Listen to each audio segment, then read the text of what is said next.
Good morning, ladies, gents and Pikachus. Welcome back to another Quran of the Muslims breakdown and analysis. So we're not going to go back to reading it verse by verse just yet. What I thought it might be worth doing, since it's been such a long time since we had the first few pages read, is go through the beginning of the book again and just break it down into some easy bullet points and have a wee laugh to ourselves about what we find in there. Because obviously Muslims like to deny these things. And then they say, where does it say that? And they know. Hardly anyone can actually say which verses these things are in. So, let this be a record for all the denying Muslims, who by the way are bad Muslims for doing that, and we'll talk about that now. Let this be a record of what the first 70 verses of Al-Baqarah. So, past the first page is the first surah, even though it's only 7 lines. That's Al-Fatiha. We're going to ignore that because it's got nothing useful in there. We're going to go through the first 70 lines of Al-Baqarah, the heifer, the cow, and we're going to see what Muslims believe and what Allah is directly telling them in his own words. Let's get started. Oh, this is going to be good fun. So the very first line of Al-Baqarah, 1, verse 1, Allah says, mercy is only for Muslims who obey Allah and don't believe in anyone else. And so even though he doesn't say it, because of what he has said, we know if mercy is only for Muslims who obey and believe him, then there is no mercy for unbelievers who don't obey him. So what Allah is saying there, in the first verse, 1, Muslims get all the mercy and only if they obey every word that he says and do all his Quran stuff, and B, everyone else who isn't a Muslim, who doesn't obey him, who doesn't have total faith in him and blindly obey, gets no mercy, i.e. Muslims will have to kill them. And at this point, when he says mercy, he's talking about nice, real mercy, not the later version of his mercy, which means cutting the heads off non-believers. So when he says mercy is only for his Muslims, he's not talking about that mercy, he's talking about the other type of mercy that we already know about. I told you it's going to be fun. Then in line 2, he says, Allah demands everyone obeys, have no doubts, and don't question him. Otherwise, he will kill you.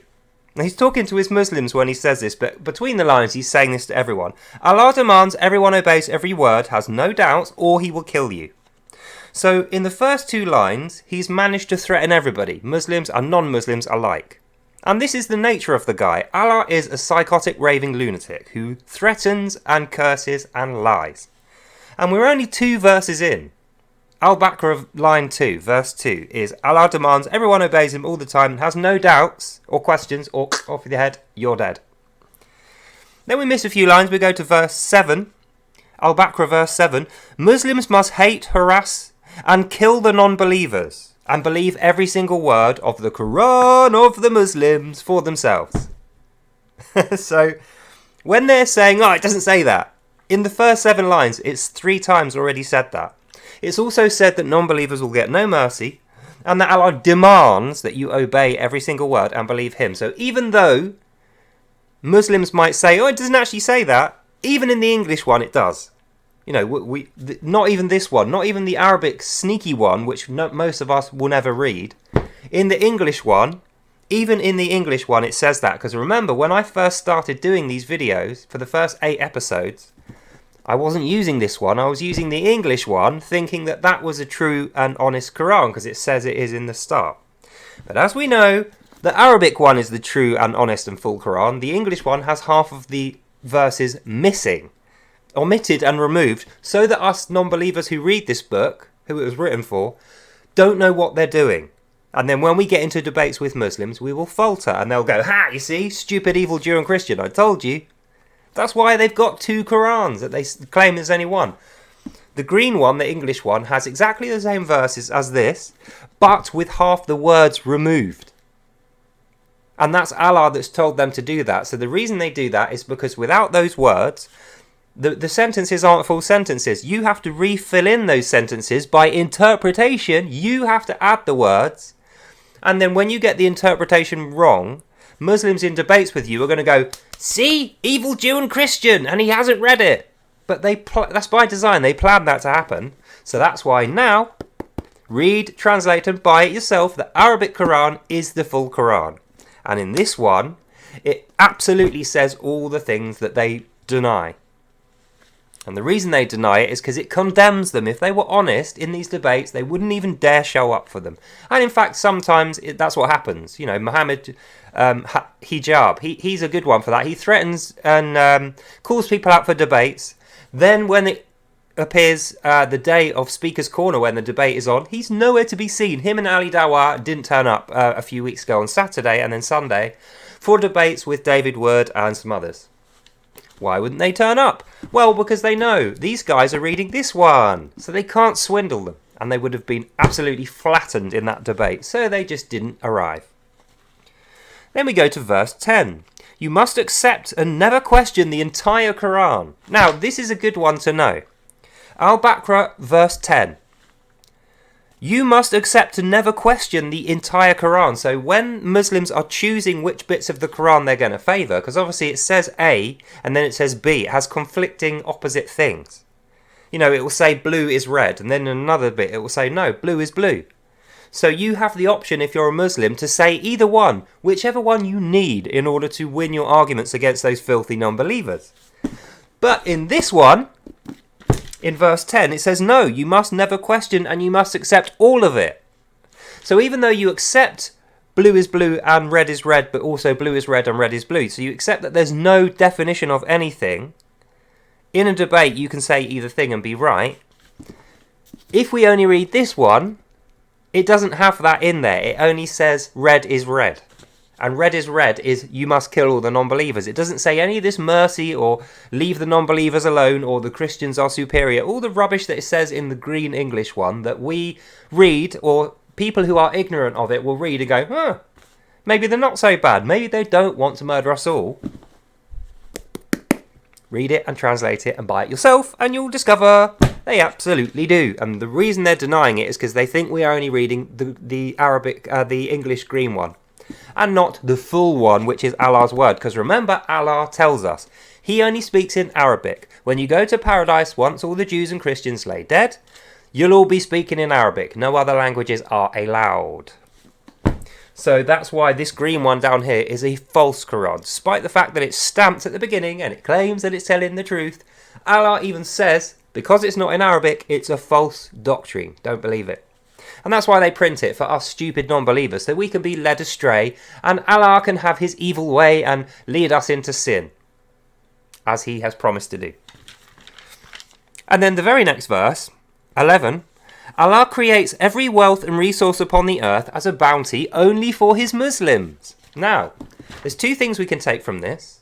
The first one is that Muslims should have all the money and wealth in the world as its rightful owner, because God created all that stuff for them and not for everyone else. That's bad enough on its own. But the between the lines implication there is if anyone else has resources, wealth or money, they have stolen it. Not even from Muslims. They've stolen Allah's bounty from Allah and prevented the Muslims from having it. And that is why evil non-believers are to be hated, harassed and stolen from, and why it's not considered murder in Sharia if they kill one of us to recover it. Because we're not allowed any of that stuff. The only way we're allowed to exist is as slaves of Muslims, and then also believing in only Allah and worshipping Islam. So just remember that when they deny this in their debates, in the first 11 verses of Al-Baqarah, Surah 2, these things are all said, but they're only said in the Arabic one, which is why I'm translating from this primarily now. I also include the English part so we know what the difference is. But we also know, as we've already been through, Allah says himself he only speaks Arabic. So that one isn't Allah talking. This one is Allah talking. And these points I'm saying now, this is what Allah is personally, in quotes, telling his Muslims is 100% fact that they will be killed for arguing with. They're a criminal if they don't do this. That's how Sharia works. If you don't do this, if you don't obey, if you don't worship Allah, if you don't do the Quran of the Muslims bit in full and whole all the time, you're a criminal, you're an infidel, off with the head, you're dead. Other Muslims will kill you.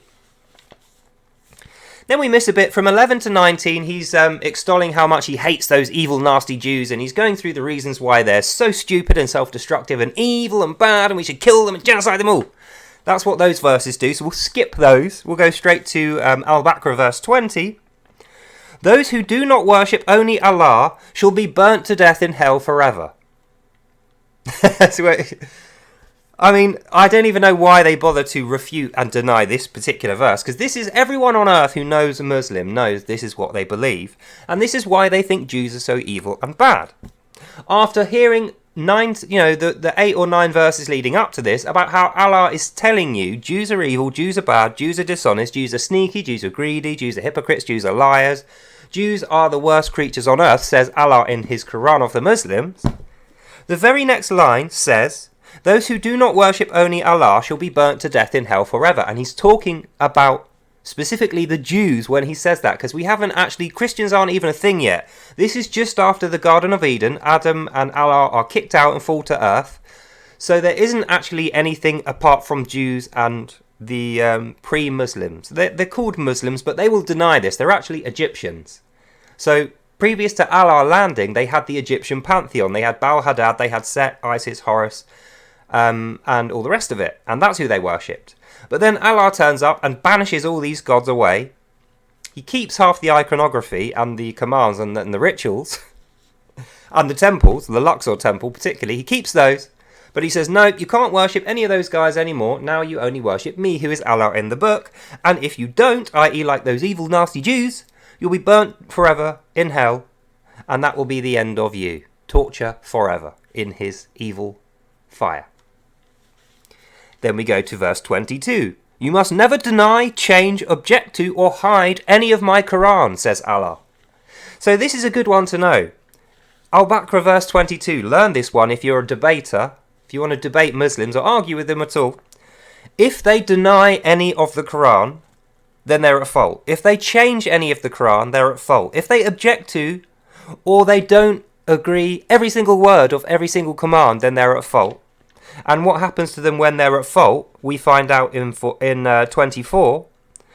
Muslims who don't force others to worship only Allah, or deny, change, object to, or hide the Quran, are infidels. And that means other Muslims will cut their head off and kill them, and then they will be grave tortured for an indeterminate amount of time before going to hell to burn forever with Allah torturing them. So keep that in mind. Verse 22 to 24, if you ever debate a Muslim, these are the verses that dictate, A, Muslims must obey and believe every single word of Quran, even the contradictory verses, it doesn't matter, they have to do that. And they have to force everyone else they meet into doing this, or they are infidels as bad as Jews. And they will be beheaded, grave tortured, and then burned forever. So it's 3 types of punishment they're going to get. Death in their real life by beheading. Grave torture as a zombie in the grave by Allah personally being on their dead body going, ah! Like scaring them and being horrible and ripping parts off their dead zombie body and, just horribly torturing them. Then, after he gets bored with that, he sends their soul off to his everfire deep below the earth, and they burn there on the wall forever, hanging on the wall, burning forever. And that's actually his paradise garden.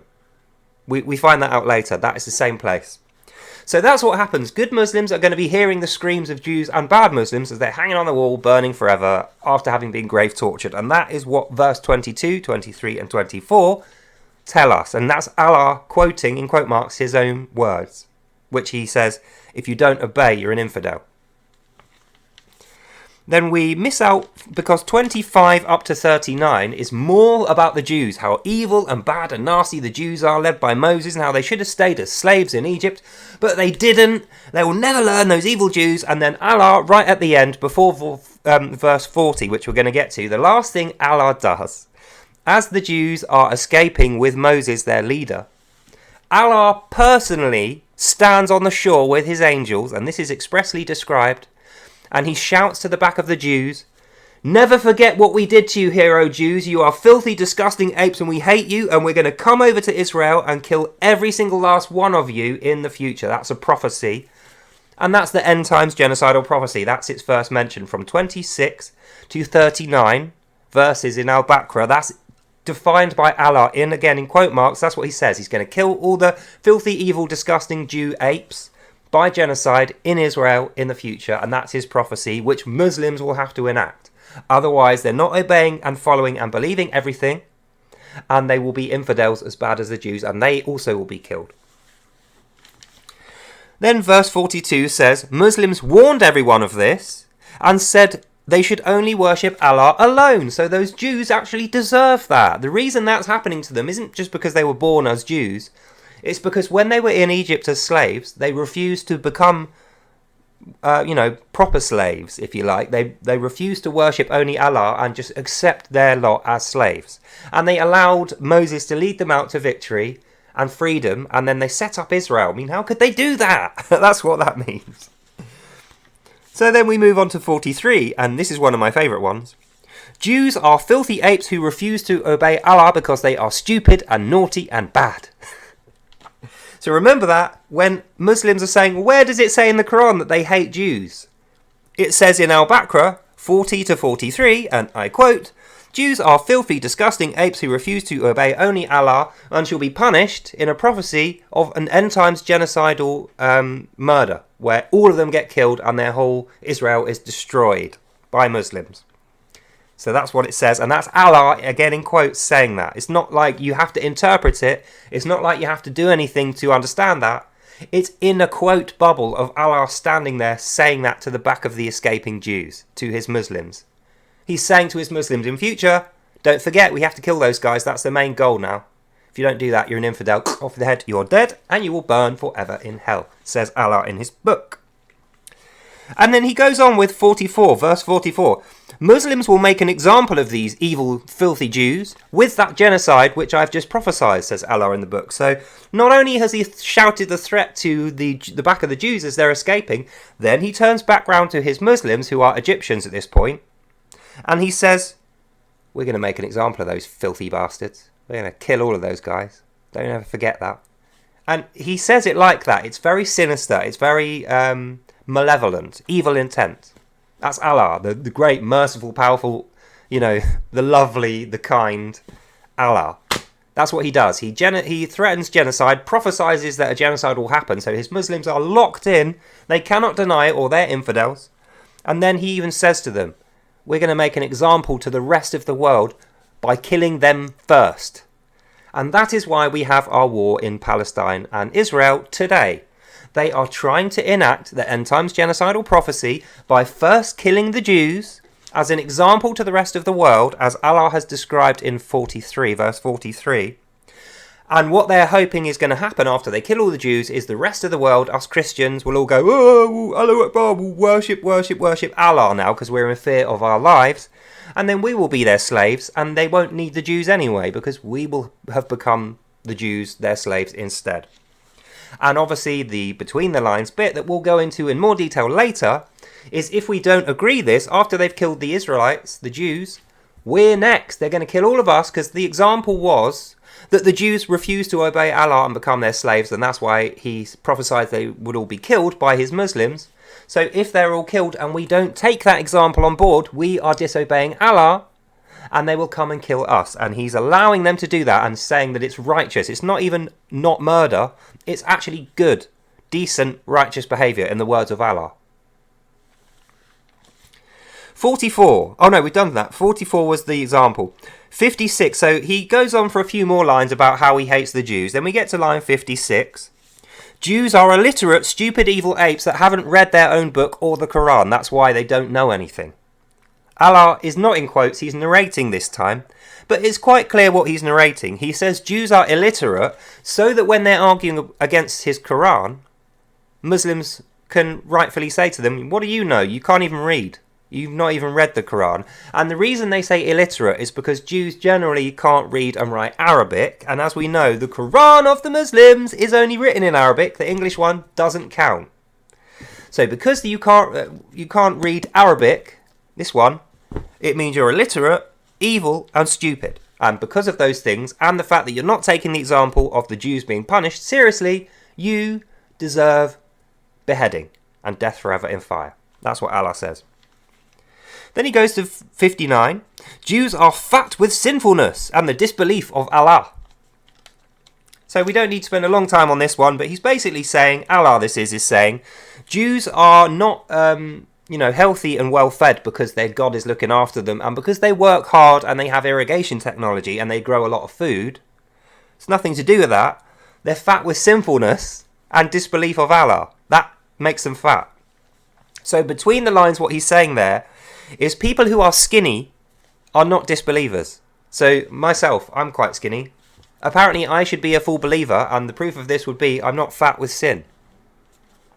Once again, Muslims will argue this, but this is directly what Allah is telling us when he says, and I quote, Jews are fat with sinfulness and disbelief of Allah.